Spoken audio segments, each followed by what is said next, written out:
안녕하세요. 하루 필수 말씀 충전 하필큐티 조종환입니다. 오늘 함께 나눌 하나님 말씀은 사무엘상 30장 21절에서 31절까지 말씀입니다. 다윗이 부솔 게울 가까이에 이르니까 전에 다윗을 따라갈 수 없을 만큼 지쳐서 그곳에 남아있던 나고자 200명이 나와서 다윗을 환영하고 다윗과 함께 오는 군인들도 환영을 하게 됩니다. 다윗도 그 군인들에게 가까이 나아가서 따뜻하게 문안합니다. 승리를 가지고 오는 그런 모습을 우리가 보게 되죠. 그리고 아마도 이 지쳐있는 사람들에게 가족들이 돌아가서 반갑게 껴안는 그런 행복한 모습을 우리가 그려볼 수가 있습니다. 그런 훈훈하고 즐거운 장면들이 펼쳐진과 동시에 일어나는 이야기인데 다윗과 함께 출전했던 군인들 가운데에서 악하고 야비한 사람들은 거기에 남아있던 이들이 못마땅하게 여겨져서 자기들과 함께 출전하지 않았던 군인들에게는 되찾은 물건은 하나도 돌려주지 말고 각자의 아내와 자식들만 데리고 가게 하자고 우기게 됩니다. 그러니까 원래 자기의 소유물인데 뺏겼던 것을 돌려주는 것이 아니라 그것을 우리가 취해서 승리한 사람들끼리만 나누자라고 이야기를 하는 거예요. 그러니까 지금 피곤해서 지쳐서 함께 출동했다가 멈춰서 그래도 이제 그 소유물을 지키고 있었던 200명임에도 불구하고 그 역할을 하지 않았다라고 판단을 한 것 자체가 문제가 아니라 거기에서 어느 정도 일정 비용을 내라고 이야기한 것도 아니라 그 모든 것을 그냥 다 착취해 버리겠다는 거예요. 완전히 한마디로 말하면 거지로 만들겠다라는 심산을 보여주는 거죠. 그때에 다윗은 그들을 달랩니다. 동지들, 주님께서 우리를 지켜주시고 우리에게 쳐들어온 습격자들을 우리의 손에 넘겨주셨소. 주님께서 우리에게 선물로 주신 것을 가지고 우리가 그렇게 처리해서는 안 돼요. 다윗의 말을 좀 잘 읽어보면 주님께서 지켜주셨고 주님께서 선물로 주신 것이십니다. 지금 다윗은 어떤 경제적 이득을 분명히 챙겼어요.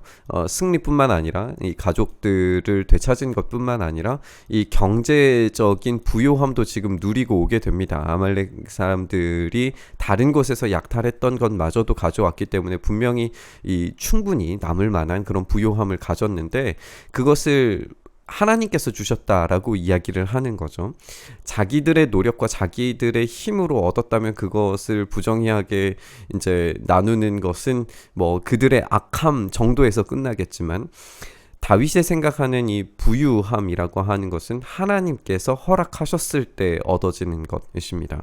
그렇기 때문에 하나님께서 주신 것은 하나님 나라의 정의와 공의에 맞게 분배되어야 하는 거예요. 동지들이 제안한 이 말을 들은 사람은 아무도 없어. 그러니까 지금 이 말을 들을 사람이라고 하는 것은 최종적인 어떤 결정권자일 텐데 이 최종의 결정권자는 다윗 바로 나이고 이 다윗이 그것을 허락해 줄 리가 없어. 그러니까 그런 이야기는 더 이상 꺼내지 마시오 라고 하는 그런 이야기예요. 전쟁에 나갔던 사람의 몫이나 남아서 물건을 지킨 사람의 몫이나 똑같아야 됩니다. 모두 똑같은 몫으로 나누어야 하오라고 이야기를 하면서 이 약자를 배려해주는 그런 모습을 보게 됩니다. 사실상 이 전투를 생각해 보더라도 그렇습니다. 이들 모두는 지쳐 있어요. 이미 전쟁을 위하여서 출전을 하려고 했다가 그것이 안 돼서 돌아왔기 때문에 그리고 곧바로 이 시글락의 위기를 보고 쫓아갔기 때문에 모두 다 지쳐 있는 상태입니다. 그렇기 때문에 이 악한 자들, 비열한 자들의 이야기들보다도 이 공동체가 가지고 있는 그런 약점들이 지금 다 노출되고 있는 것을 보게 돼요. 그런데 이 모든 약점이 다 노출되고 서로의 의견이 충돌되는 이 과정 가운데에서 다윗이 뛰어난 수완을 가지고 이것들을 조율하는 모습을 보게 됩니다. 그리고 이 조율 가운데에서 가장 핵심의 이야기가 주님께서 지켜주시고 주님께서 선물로 주셨다라고 하는 아주 확고한 기본 위에서 지금 이 문제들을 해결해 가고 있는 것을 우리가 보게 됩니다. 이렇게 다윗은 철저하게 하나님께서 주인이시고 하나님께서 싸우시고 하나님께서 주신 것이기 때문에 그것을 나누는 것도 하나님 나라의 원리와 방법에 맞게 해야 된다라고 강조하고 있는 걸 우리가 보게 돼요. 그리고 이 갈등을 이렇게 현실적으로 해결할 수 있는 능력이 있음을 아주 멋있게 보여주고 있습니다. 다윗이 이때 이스라엘에서 정한 것이 율례와 규례가 되어서 이때부터 오늘날까지 지켜지고 있다라고 이야기를 합니다. 시글락으로 돌아온 다윗의 전리품 가운데서 얼마를 떼어서 그의 친구들 곧 유다의 장로들에게 또 이 환대가 넓게 펼쳐지는 것을 우리가 보게 됩니다. 시글락에 있는 지금 다윗의 사람 600명만이 이 부유함을 얻고 끝나는 것이 아니라 이제 유다의 장로들 그 지역 주민들까지도 이 풍성함을 함께 공유하게 됩니다. 그래서 주님의 원수들에게 약탈한 전리품 가운데서 떼어내서 선물로 보내는 것이라고 밝히면서 베델과 라몬네겝과 얏달과 아로엘과 심못과 에스드모아와 라갈과 여라무엘과 이 사람의 성읍들에겐 겐 사람의 이 성읍들과 호르마와 고라산과 아닥과 헤브론, 이제 마지막으로 헤브론이 나오는데 헤브론에서 처음으로 다윗이 왕이 되게 되죠. 헤브론과 다윗이 부하를 거느리고 드나들던 모든 지방에 있는 사람들에게 선물을 보내게 됩니다. 이렇게 지금 부솔 시내에서 처음으로 애굽 사람 소년에게 선의가 베풀어졌죠. 그래서 이 사람을 살려냈더니 아말렉 진영으로 곧바로 인도해 줄 수 있는 길잡이가 생겼고, 이 전쟁에서 승리하고 난 다음에 이 전쟁의 부산물들을 나누는 과정에서 낙오자들에게 다시금 은혜를 베풀고, 그리고 이 낙오자들에게 베풀었던 은혜를 이제 지역 주변에 있었던 유다 지역 사람들에게까지 이 부산물들을 나누게 되니까 이 장면은 은혜가 어떤 방식으로 지금 흘러가고 있는지를 보여주는 은혜의 강물을 우리가 보게 되는 것 같아요. 이것이 흘러갔을 때에 마침내 이 최종적 종착지 헤브론까지 이 선물이 갔을 때에 다윗이 은혜를 나눌 줄 아는 왕으로서 어떻게 등극하게 될 것인가를 보여주는 이런 모습을 우리가 보게 되는 것 같습니다.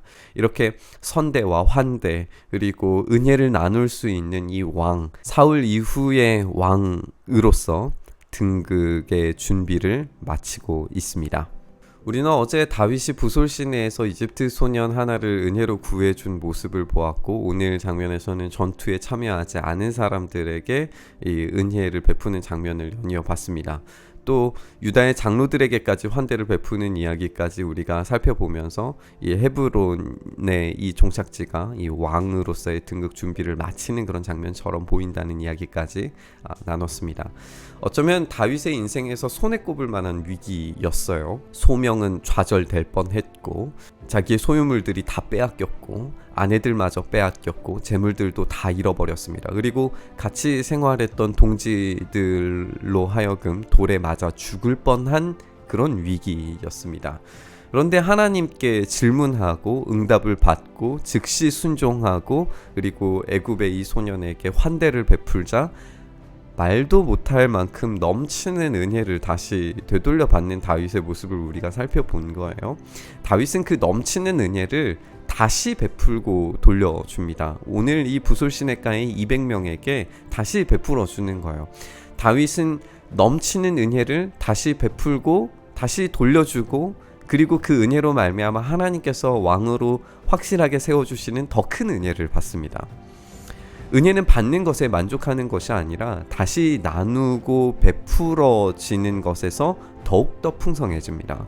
다윗은 이 일을 통해서 이스라엘로 복귀할 수 있는 명분이 생기고 갈등을 해결하는 왕으로서의 자격을 검증받습니다. 우리도 받은 은혜를 베풀고 나누는 환대의 삶을 살 수 있기를 소망합니다. 나누기 시작할 때에 은혜는 배가 됩니다. 오늘 말씀을 묵상하면서 우리의 삶에 환대의 삶을 살아갈 수 있기를 그렇게 다짐하면서 받은 은혜를 다시 베풀고 나누는 것으로, 단지 말로 은혜를 갚는 것이 아니라 이 다윗의 행동처럼 실제적인 도움과 물질적 도움과 그리고 감정적 도움과 약자를 보호하고 살피는 그런 환대로 우리의 삶이 그렇게 구성되고 만들어질 때에 하나님께서 더 놀라운 것들로 우리의 삶에 채워주시고 역사하실 줄 믿습니다. 그런 우리의 환대의 삶, 나누는 삶, 베푸는 삶, 그 가운데 더 넘치게 풍성하게 채워주시는 하나님의 은혜를 바라고 기대하면서 묵상의 자리에서 기도의 자리로 나아갔으면 좋겠습니다. 주님, 우리가 그렇게 주님께서 주시는 은혜를 다시 베풀고 나눌 수 있는 삶 살아가기를 소망합니다.